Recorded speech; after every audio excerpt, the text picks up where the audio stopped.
Ahojte, dneska vám ukážem, ako sa správne starať o vodnú korytnačku. To je asi teda korytnačka a akvárium. Ako kúpite štrk, treba ho poriadne vyumývať horúcou vodou. Špinavý a bude to strašne špiniť vodu. K tomu takú ozdobku, no netreba, ale ak chcete, my máme takýto veľký kameň. Jedlo, ktorým ju budete krmiť. Takéto energy granulky, takto. Mám takýto mix. To sú sušené rybky, krevetky a mekýše. Takto.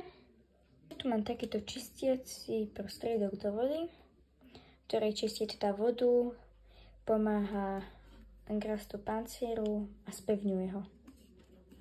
Každý mesiac. Čistím teda vodu. Vrte tam má takú korytnačku, to k rastu pancieru, aby jej ho spevnilo. Video by to bolo asi všetko a píšte do komentárov, čo by som mala také natáčať.